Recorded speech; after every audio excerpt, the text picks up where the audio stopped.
Hello friends, कैसे हैं? आशा करता हूँ बहुत अच्छे होंगे। और आज हम लोग करने वाले हैं आरआरबी एनटीपीसी एग्ज़ाम, जो आप लोगों का आज 14 अगस्त को होने वाला है। ठीक है, जैसे मैंने आप लोगों को पहले भी बताया था कि जिनका भी 14 अगस्त को पेपर है, उनके लिए एक रामबाण क्लास होगा स्पेशल, जो कि 4 AM पे आएगा। ठीक है, और ये क्लास आपको 4 AM पे जो आप कर रहे हो, ये आ चुका है। ठीक है, 4 AM वाली क्लास है। जैसे कि आपको मैंने बताया था कि सुबह में ही रामबाण मिलेगा और 100% यहाँ से प्रश्न आपके एग्ज़ाम हॉल में आएँगे, क्योंकि मैंने जो यहाँ पे आपके जो पेपर चल रहा है, ठीक है? जैसे 11 को हुआ, 12 को और 13 को, तो मैंने इन सारे शिफ्टों में मैंने देखा है जिस तरीके से जिन टॉपिकों से प्रश्नों को पूछा जा रहा है, उसके आधार पे मैंने उन टॉपिकों के जितने भी महत्वपूर्ण प्रश्न हैं, बिल्कुल मैंने यहाँ पे कवर कर दिया है। तो जो भी मेरे दोस्त यहाँ पे आज 14 अगस्त को पेपर देने वाले हैं, ठीक है? तो बिल्कुल ही इस क्लास को मिस मत करना और पूरे के पूरे 100 प्रश्नों को देखकर ही जाना एग्ज़ाम हॉल में, फिर जो है एग्ज़ाम हॉल में फोड़ कर आओगे, ठीक है? तो चलेंगे यहाँ पे। और जो भी मेरे दोस्त यहाँ पे जो है क्लास को लाइक नहीं किए हैं, तो लाइक कर दीजिए, क्योंकि देखिए बहुत मेहनत लगता है। और आपको 4 AM पे, यार समझ सकते हो, आपके लिए हम 4 AM पे आपकी क्लासेस प्रोवाइड करते हैं और पूरी रात भर मेहनत करते हैं, तो ये क्वेश्चन जो है सिलेक्ट कर पाते हैं। एक-एक क्वेश्चन जुटाते हैं अलग-अलग, जो कि आपके लिए अति महत्वपूर्ण होता है। तो कम से कम तो 100 लाइक तो होना ही चाहिए, जो भी मेरे दोस्त हैं, कम से कम तो 100 लाइक कर सकते हो ना? चलिएगा, अब चलिएगा यहाँ पे जो है क्लास को स्टार्ट करेंगे और फटाफट से प्रश्नों को देखेंगे। पहला प्रश्न कह रहा है कि किस अधिनियम के तहत मुस्लिम के लिए पृथक निर्वाचन की शुरुआत हुई? हर एक प्रश्न को मैं 2 बार पढ़ूँगा और आप तब तक अपना उत्तर ज़रूर देना कि ऑप्शन ए हो रहा है कि बी हो रहा है कि सी हो रहा है कि डी हो रहा है। किस अधिनियम के तहत मुस्लिम के लिए पृथक निर्वाचन की जो है शुरुआत हुई? आपके पहला क्वेश्चन है, उसका अगर कोई उत्तर पूछे तो ए बताना है या बी या सी या डी, आपको यहाँ पे बताने की कोशिश करेंगे सभी लोग। सभी के उत्तर यहाँ पे आने चाहिए। ऑप्शन नंबर जो है जिन्होंने भी बताया है यहाँ पे, ऑप्शन नंबर सी उनका बिल्कुल राइट उत्तर है। भारतीय परिषद अधिनियम 1909 का। ठीक है, नेक्स्ट प्रश्न, अगला प्रश्न देखेंगे। कह रहा है यहाँ पे, गोदावरी नदी का जो है उद्गम किस स्थान से होता है? बिल्कुल, बिल्कुल अच्छे तरीके से, केवल जो है आपको प्रश्न प्रश्न देखना है और उसके उत्तर देते रहना है, क्योंकि एक टेस्ट भी आपका हो जाएगा एग्ज़ाम हॉल में जाने से पहले। और आपके जो कॉन्फिडेंस होगा, ठीक है? आप जो क्वेश्चन के उत्तर बताओगे, उससे आपका कॉन्फिडेंस भी बढ़ जाएगा कि हाँ, प्रश्न को जो आप कर रहे हो बिल्कुल सही जा रहे हो या गलत जा रहे हो। तो बिल्कुल ही आप इसके उत्तर देख लोगे तो आपको याद हो जाएगा और तुरंत ही तो एग्ज़ाम हॉल में जाना भी है। तो फिर वहाँ पे जब ये क्वेश्चन दिखेगा तो आप बिल्कुल लगा सकते हो। तो त्र्यंबकेश्वर की जो है पहाड़ियाँ, त्र्यंबकेश्वर की जो है पहाड़ियाँ आपका राइट उत्तर हो जाएगा। नेक्स्ट प्रश्न, अगला प्रश्न देखेंगे, आपके सामने आ चुका है कि अ, चंपारण का जो है सत्याग्रह किस वर्ष में हुआ था? क्या पूछा गया है? चंपारण का सत्याग्रह किस वर्ष में हुआ था? बताने की कोशिश करेंगे सभी लोग। सभी लोग बताएंगे यहाँ पे कि चंपारण का सत्याग्रह किस वर्ष में हुआ था। Question number 3। और क्वेश्चन नंबर तीसरे का जो है, जो भी मेरे दोस्त बता रहे हैं कि 1917, बिल्कुल राइट उत्तर हो जाएगा। वीवीआई कर लीजिएगा, स्टार लगा लीजिएगा इस प्रश्न पे, बहुत इंपॉर्टेंट प्रश्न है और ये आपके एग्जाम हॉल में किसी न किसी शिफ्ट में देखने को मिलेगा। नेक्स्ट प्रश्न देखेंगे, आप लोगों के सामने आ चुका है, प्रसिद्ध संघाई महोत्सव किस राज्य में मनाया जाता है? प्रसिद्ध संघाई महोत्सव किस राज्य में मनाया जाता है, बताने की कोशिश करेंगे। सभी लोग यहाँ पे बताएंगे कि प्रसिद्ध संघाई महोत्सव किस राज्य में जो है मनाया जाता है। तो ये जो है आपका कौन सा राज्य है? मणिपुर। मणिपुर जिन्होंने भी बताया है उनका बिल्कुल राइट उत्तर है। यार क्लास को आप लोग लाइक नहीं कर रहे हो, इतना मेहनत और इतना सुबह 4 AM पे आपके लिए क्लासेस प्रोवाइड कर रहे हैं, वो भी पूरे के पूरे जो है क्वेश्चन के साथ, वो भी पूरा मेहनत करने के बाद ये पूरे के पूरे क्वेश्चन बने हुए हैं। कह रहा है हैदराबाद का जो है अंतिम निजाम कौन था? हैदराबाद का जो है अंतिम निजाम कौन था? बताने की कोशिश करेंगे सभी लोग। 5वें नंबर प्रश्न का जो है राइट उत्तर क्या होने वाला है? हैदराबाद का अंतिम निजाम कौन था? तो आपका राइट उत्तर बनेगा यहाँ पे Mir Osman Ali Khan. Mir Osman Ali Khan, option number C. Next प्रश्न की ओर चलेंगे और अगला प्रश्न कह रहा है कि उड़ीसा में युवा लड़कों के नृत्य को क्या कहते हैं? उड़ीसा में युवा लड़कों के नृत्य को जो है क्या कहा जाता है? बताने की कोशिश करेंगे सभी लोग।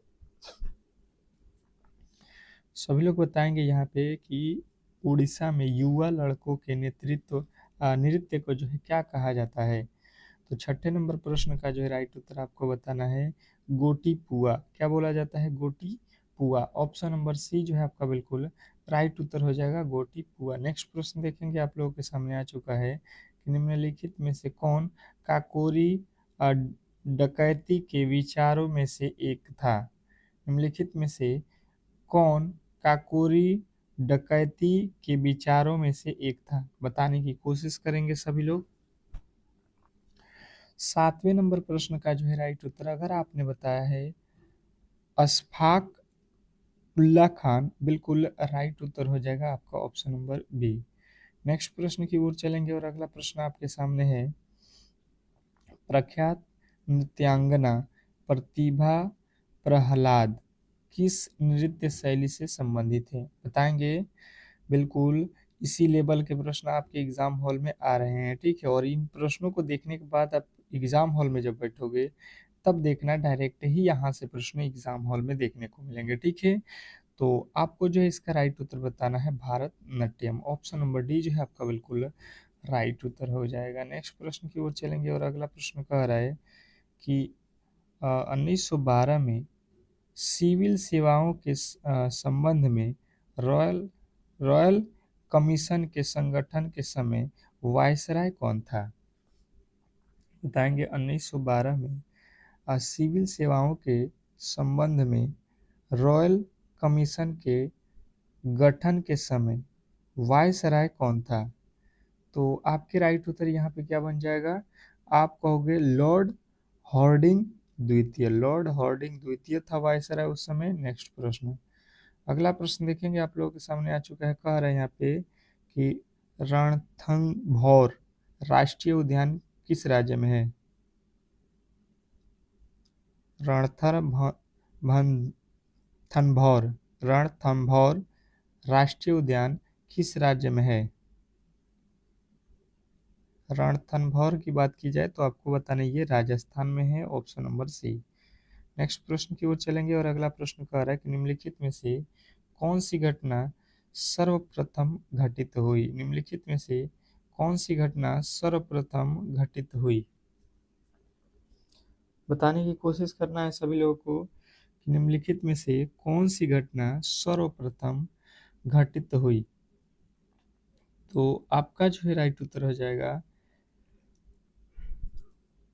जलियांवाला बाग हत्याकांड। कमेंट बॉक्स में आपको बताना है कि ये कब हुआ था। इसका डेट बहुत बार एग्जाम हॉल में पूछा गया है और बिल्कुल हमेशा ही पूछता है ये। तो आपको बताना है कि ये किस जो है तिथि में हुआ था, किस सन में। अगला प्रश्न कह रहा है कि स्वतंत्र भारत का पहला नदी बांध किस नदी पर बनाया गया था? ये पूछा है, देखिएगा यहाँ पे स्वतंत्र भारत का, ठीक है। यहाँ पे आपको फर्स्ट लाइन में ही बोल दिया गया कि स्वतंत्र भारत का पहला जो है नदी बांध किस नदी पर जो है बनाया गया। बताने की कोशिश करेंगे सभी लोग कि जो है इस प्रश्न का राइट उत्तर क्या होने वाला है। तो 12वें नंबर प्रश्न का जो राइट उत्तर हो जाएगा दामोदर। क्या हो जाएगा? दामोदर। ऑप्शन नंबर बी जो है आपका बिल्कुल राइट उत्तर हो जाएगा। नेक्स्ट प्रश्न की ओर चलेंगे और अगला प्रश्न आपके सामने है। क्या कह रहा है आपका अगला प्रश्न? 15 अगस्त 1947 को भारतीय राष्ट्रीय कांग्रेस के अध्यक्ष कौन थे? बताइएगा। 15 अगस्त 1947 को भारतीय कांग्रेस के अध्यक्ष कौन थे? बिल्कुल, बहुत अच्छा, बहुत बेहतरीन। तो जिन्होंने भी बताया है यहाँ पे जिन्होंने बताया है यहाँ पे जेबी कृपलानी, उनका बिल्कुल राइट उत्तर हो जाएगा ऑप्शन नंबर बी, जेबी कृपलानी। नेक्स्ट प्रश्न की ओर चलेंगे और अगला प्रश्न कह रहा है यहाँ पे कि अरावली पर्वतमाला के जो है उच्चतम बिंदु का नाम बताना है। क्या पूछा गया है? अरावली अरावली पर्वतमाला का जो है यहाँ पे बात कर रहा है कि उच्चतम बिंदु का जो है नाम आपको बताना है। तो बताने की कोशिश कोशिश करना है, अरावली पर्वतमाला के जो है उच्चतम बिंदु का नाम क्या है। तो 14 नंबर प्रश्न का जो राइट उत्तर है ये है आपका गुरु शिखर। क्या है? गुरु शिखर आपके ऑप्शन नंबर बी जो है बिल्कुल राइट उत्तर हो जाएगा, इसमें किसी तरीके के डाउट नहीं होना चाहिए। नेक्स्ट प्रश्न कह रहा है निम्नलिखित में से कौन क्रांतिकारी संगठन अनुशीलन समिति से संबंधित नहीं है? निम्नलिखित में से कौन क्रांतिकारी संगठन अनुशीलन समिति से संबंधित नहीं है? अनुशीलन समिति आपको बताना है, तो आप कहोगे राजेंद्र राजेंद्र लाहिड़ी।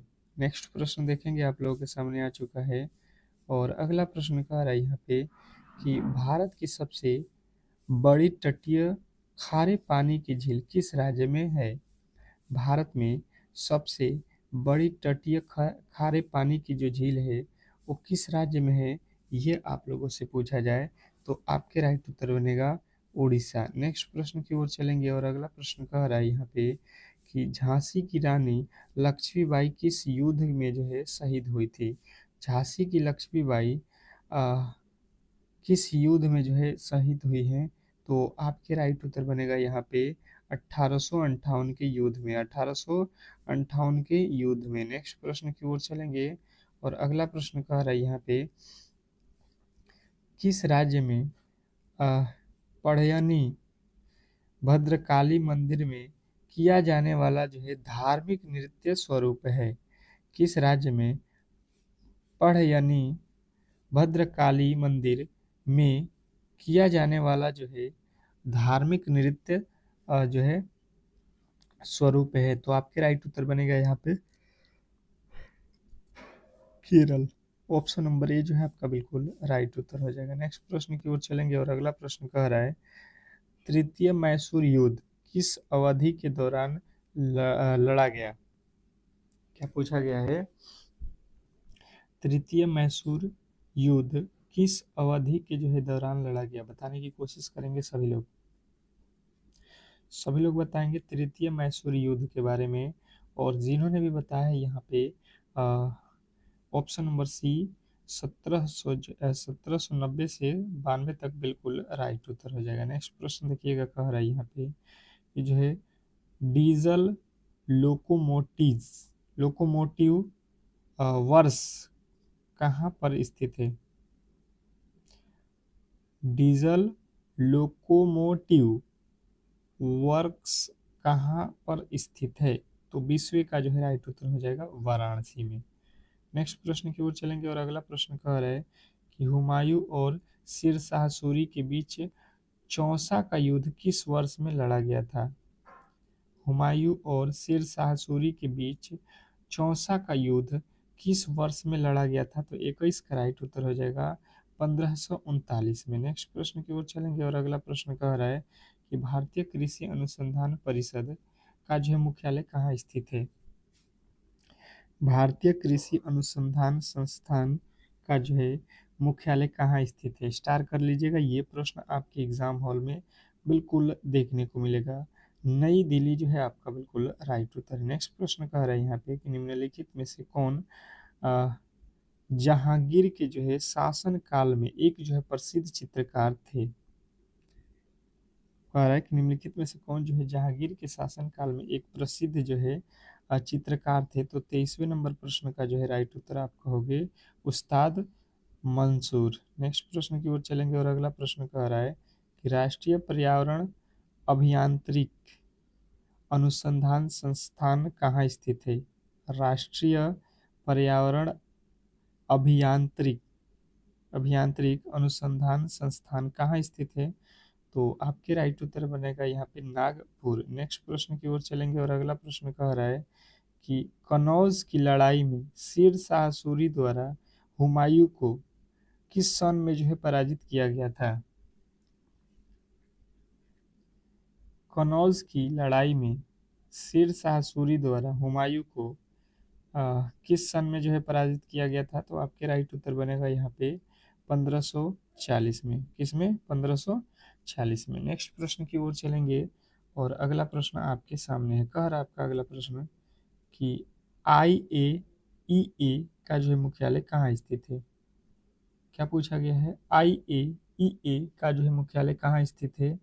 तो आपके राइट उत्तर यहाँ पे क्या बनेगा? विन्या ऑस्ट्रेलिया में। Vinya Australia. Option number A जो है आपका बिल्कुल राइट उत्तर हो जाएगा। नेक्स्ट प्रश्न कह रहा है कि विशिष्टा द्वैत दर्शन के जो है संस्थापक कौन थे?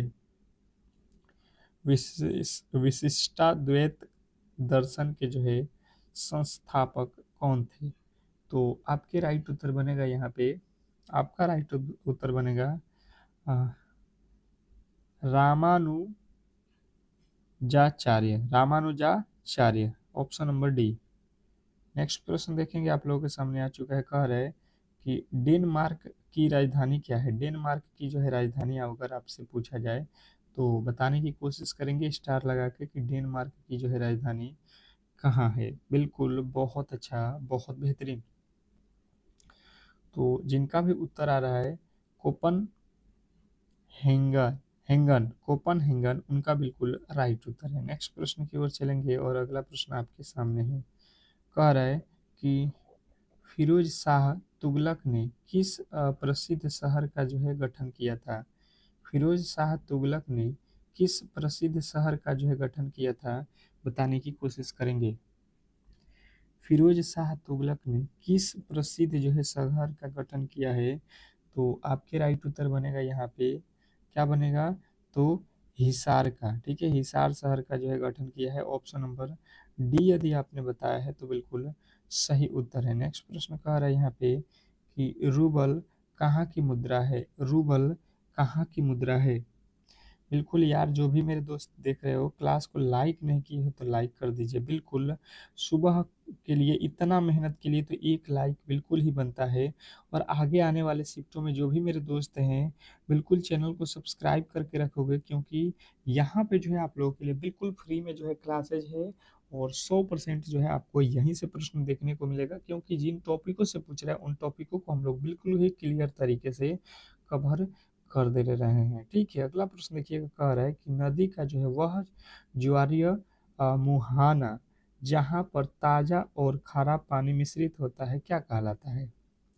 नदी का वह जो है ज्वारीय मुहाना जहाँ पर जो है ताज़ा और खारा पानी मिश्रित होता है उसको हम लोग बोलते हैं एसरचुईरी। एस एसरीचुईरी। नेक्स्ट प्रश्न, इसरो द्वारा भारत का पहला जो है उपग्रह कौन था? इसरो द्वारा भारत का पहला उपग्रह कौन था? तो आपका राइट उत्तर बनेगा आर्यभट्ट। इसरो का जो है पहला उपग्रह कौन था? तो आर्यभट्ट आपके बिल्कुल राइट उत्तर हो जाएगा। नेक्स्ट प्रश्न की ओर चलेंगे और अगला प्रश्न कह रहा है कि दीनदयाल उपाध्याय ग्रामीण कौशल योजना किस वर्ष शुरू हुई थी? दीनदयाल उपाध्याय ग्रामीण कौशल योजना किस वर्ष शुरू की गई थी? बताने की कोशिश करेंगे सभी लोग। बताने की कोशिश करेंगे सभी लोग कि दीनदयाल उपाध्याय ग्रामीण कौशल योजना किस वर्ष शुरू हुई थी? तो 33वें नंबर प्रश्न का जो है राइट उत्तर आपका जो है बनेगा यहाँ पे 2014। ऑप्शन नंबर बी जो है आपका बिल्कुल राइट उत्तर है। नेक्स्ट प्रश्न की ओर चलेंगे और अगला प्रश्न कह रहा है कि भारत का दक्षिणतम बंदरगाह किस राज्य में स्थित है? भारत का दक्षिणतम बंदरगाह किस राज्य में है? बताने की कोशिश करेंगे सभी लोग। तो जिनका भी यहाँ पे उत्तर आ रहा है कि ये है आपका तमिलनाडु, तो बिल्कुल 100% सही उत्तर है। नेक्स्ट प्रश्न की ओर चलेंगे और अगला प्रश्न आपके सामने है। कह रहा है कि गल्फ स्ट्रीम की खाड़ी से निकलती है। स्ट्रीम की खाड़ी से इसमें से कौन सी निकलती है, ये आपको बताना है। तो आप कहोगे कि गल्फ की खाड़ी से जो है यहाँ पे मेक्सिको जो है मेक्सिको की खाड़ी से निकलती है, ठीक है। गल्फ स्ट्रीम मेक्सिको की खाड़ी से निकलती है। नेक्स्ट प्रश्न की ओर चलेंगे और अगला प्रश्न कह रहा है कि उड़ीसा के कोका कोकारापुट जिले के पंचम पंचमटमाली में किस खनिज के जो है विशाल भंडार मौजूद है? तो आपके राइट उत्तर बनेगा यहाँ पे बक्साइड का। नेक्स्ट प्रश्न की ओर चलेंगे और अगला प्रश्न कह रहा है कि जो है सुल्तानपुर नेशनल पार्क कहाँ पे है? सुल्तानपुर नेशनल पार्क बताने की कोशिश करेंगे। तो जिन्होंने भी बताया सुल्तानपुर नेशनल पार्क हरियाणा में है, उनका बिल्कुल राइट उत्तर है। नेक्स्ट प्रश्न की ओर चलेंगे और अगला प्रश्न आपके सामने है। कह रहा है कि अरुणाचल प्रदेश में लोसर उत्सव किस जनजाति द्वारा जो है मनाया जाता है? स्टार कर लीजिएगा इस प्रश्न को भी कि जो है अरुण अरुणाचल जो प्रदेश है उसमें जो है लोसर उत्सव किस जनजाति द्वारा मनाया जाता है? तो आपका राइट उत्तर बनेगा मोनपा मोनपा जनजाति द्वारा। नेक्स्ट प्रश्न देखेंगे आपके सामने है। कह रहा है यहाँ पे कि भारत में स्थित एक बायोस्फीयर रिजर्व है जो यूनेस्को विश्व विरासत में जो है शामिल है। तो आपको बताना है कि ये तो आपके जो है यहाँ पे सुंदरबन भी है और कंचनजंगा भी है, तो दोनों ही हो जाएगा ऑप्शन नंबर सी। नेक्स्ट प्रश्न देखेंगे आप लोगों के सामने आ चुका है कि भारतीय सिविल सेवा अधिनियम किस वर्ष में जो है लागू किया गया था? भारतीय सिविल सेवा किस वर्ष में लागू किया गया था? तो आपको बताना है 1861 में। नेक्स्ट प्रश्न की ओर चलेंगे और अगला प्रश्न कह रहा है कि जनगणना 2011 के अनुसार केरल के बाद किस राज्य की जो है साक्षरता दर सबसे अधिक है? बताइएगा कि जनगणना 2011 के अनुसार किस राज्य के जो है सबसे अधिक है? केरल के बाद से बात किया जाए तो आपका बताना है मिजोरम। केरल के बाद सबसे अधिक साक्षरता दर किसका है? मिजोरम का है। नेक्स्ट प्रश्न की ओर चलेंगे और अगला प्रश्न देखेंगे आपके सामने आ चुका है कि 2011 के जनगणना के अनुसार भारत के शहरी जनसंख्या कितना प्रतिशत है? क्या पूछा गया है कि 2011 की जनगणना के अनुसार शहरी जनसंख्या अगर आपसे पूछ दिया जाए शहरी जनसंख्या अगर आपसे पूछ दिया जाए तो आपको बताना है 31 पॉइंट जो है 16%। नेक्स्ट प्रश्न की ओर चलेंगे और अगला प्रश्न कह रहा है कि 1971 में भारत पाक युद्ध के समय कौन सी पंचवर्षीय योजना भारत में चल रही थी? बताने की कोशिश करेंगे सभी लोग बताएंगे 1971 के भारत पाक युद्ध के समय कौन सी पंचवर्षीय योजना चल रही थी? तो आपके राइट उत्तर बनेगा यहाँ पे चौथी पंचवर्षीय योजना। चौथी पंचवर्षीय योजना आपके बिल्कुल राइट उत्तर हो जाएगा। अगला प्रश्न देखेंगे आप लोगों के सामने आ चुका है। अंतर्राष्ट्रीय जनसंख्या दिवस कब मनाया जाता है? अंतर्राष्ट्रीय जनसंख्या दिवस कब मनाया जाता है? बताएंगे सभी लोग बताएंगे यहाँ पे कि अंतर्राष्ट्रीय जनसंख्या दिवस कब मनाया जाता है? तो 11 जुलाई को जो है अंतर्राष्ट्रीय जनसंख्या दिवस मनाया जाता है, ऑप्शन नंबर बी।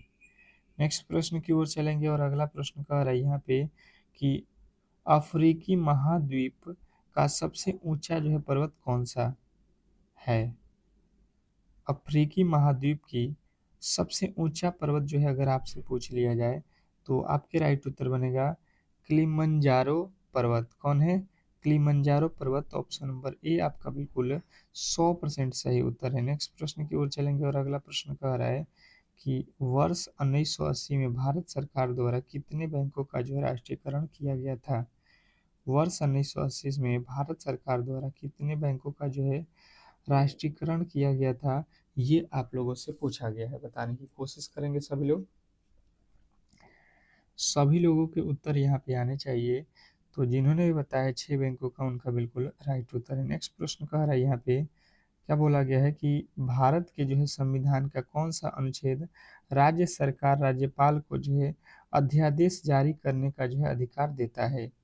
भारत के संविधान का कौन सा जो है अनुच्छेद राज्य सरकार राज्यपाल को अध्यादेश जारी करने का जो है अधिकार देता है? तो आपके राइट उत्तर बनेगा यहाँ पे अनुच्छेद 213। नेक्स्ट प्रश्न की ओर चलेंगे और अगला प्रश्न कह रहा है कि भारत के संविधान में किस संशोधन के तहत चुनाव के बाद किसी अन्य पार्टी के लिए अभिवर्तन अवैध है?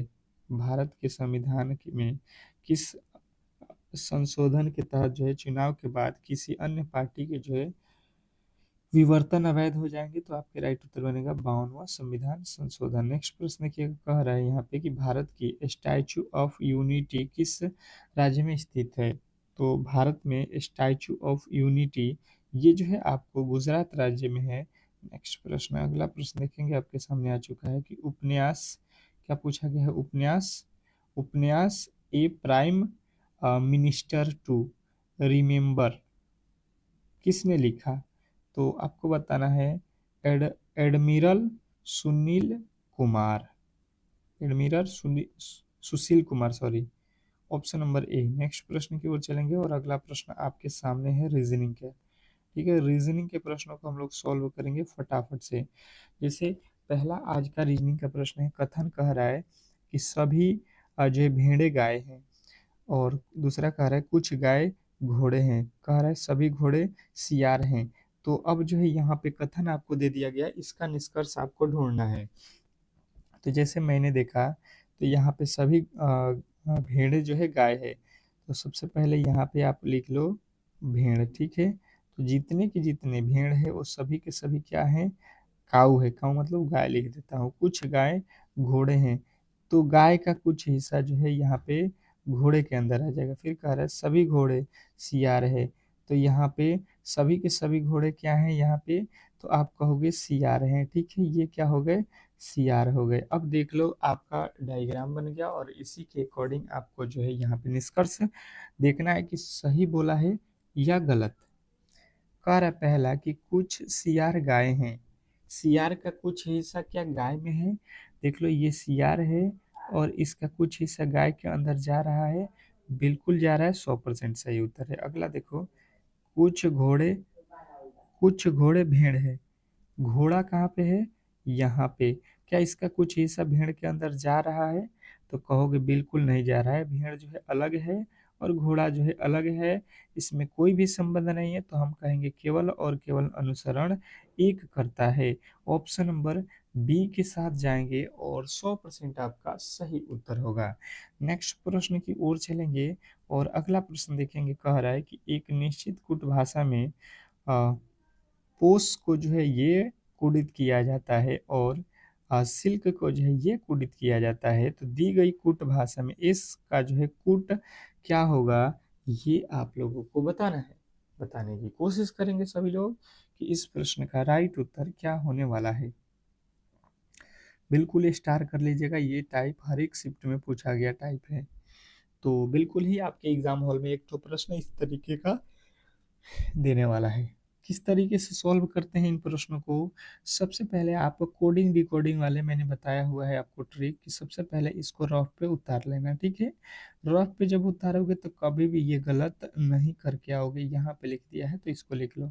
फिर जो है बोला गया है SILK, सिल्क को जो है यहाँ पे ये बोल रहा है 4 6 3 8, तो मैंने ये भी कर लिया। अब जब मैंने यहाँ पे देखा तो मुझे क्या दिखाई दिया? तो कहोगे कि भाई साहब इसमें जो है हमसे पूछा गया है एस का। ठीक है, तो एस जब हम देखने गए तो हमें मिला यहाँ पे एस और यहाँ पे एस। ठीक है, दोनों में एस मिल गया, तो इधर भी दोनों में एक अक्षर ऐसा ढूंढ लो जो दोनों में दिख रहा है। ठीक है, तो मुझे मिला यहाँ पे 3 और मुझे मिला यहाँ पे 3। इधर देखो 3 जो है दोनों ऊपर नीचे आ रहा है, इसमें भी आ रहा है, दोनों समीकरण में। बाकी कोई भी अक्षर में मैच नहीं कर रहा है, तो आप कहोगे ऑप्शन नंबर सी जो है आपका 100% सही उत्तर हो जाएगा। इसमें किसी तरीके के डाउट नहीं होना चाहिए। आशा करता हूँ कि अब जो है ऐसे प्रश्नों को आप किसी भी एंगल से गलत नहीं करोगे। नेक्स्ट प्रश्न की ओर चलेंगे और अगला प्रश्न देखेंगे आपके सामने। क्या कह रहा है यहाँ पे कि निम्नलिखित में से कौन अक्षर समूह हैच और परसेंटेज को प्रतिस्थापित किया जाए ताकि जो है समानुपात जो है दाईं और बाईं के अक्षर युग्म के बीच जो है पैटर्न, और संबंध के जो है दाईं ओर के जो है अक्षर संबंध युग्म के पैटर्न को जो है संबंधित समान हो। जैसे कहने का मतलब ये है कि जहाँ यहाँ पे जो है हैच और परसेंटेज की जगह पे आपको कौन से वैल्यू रखा जाए ताकि ये समीकरण जो है बिल्कुल समान तरीके से जो है यहाँ पे बन जाए। जैसे मैंने यहाँ पे देखा तो लिखा हुआ है हैच की जगह पे बी बी, क्या लिखना है, B B J, B B J रख दिया, और इधर परसेंटेज की जगह पे O B O R W है। तो आप देख लो यहाँ पे बी से एक्स हुआ, बी कितने पे होता है, बी होता है 28 पे, और एक्स होता है आपका कितना 24 पे, मतलब माइनस का 4। बी से ए लिखा है मतलब माइनस का 1, जे से एफ लिखा है, जे कितने पे होता है 10, 10 में से 6 लिखा है मतलब -4।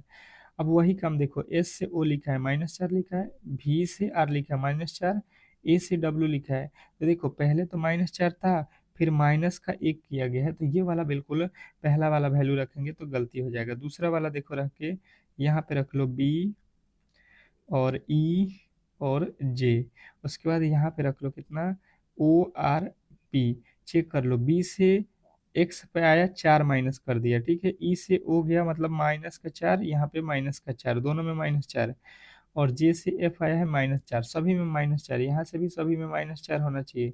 बी से आ रहा है -4, ए से पी, ए से पी में 4 माइनस है, बिल्कुल ही गलत हो जाएगा।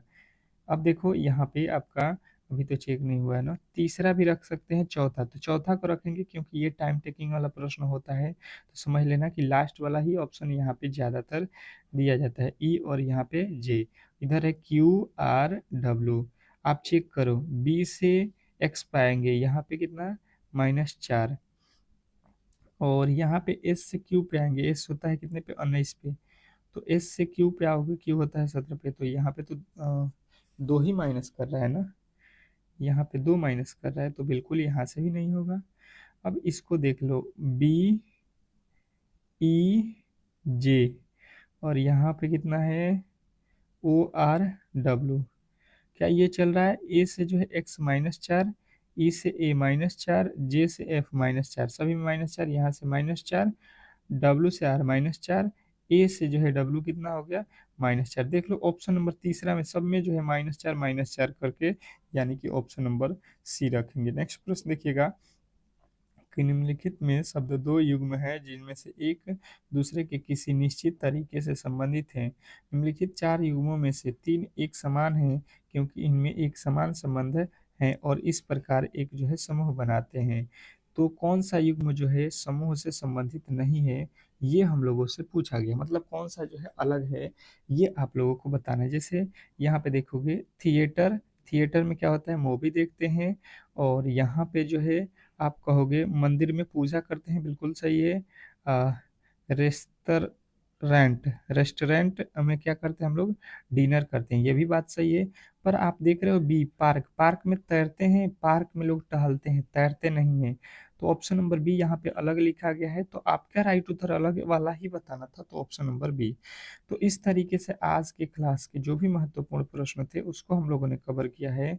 अगर क्लास अच्छा लगा है तो बिल्कुल लाइक कीजिए और चैनल को सब्सक्राइब कीजिए। मिलते हैं एक बहुत बेहतरीन जो है अगले क्लास के साथ, तब तक के लिए धन्यवाद।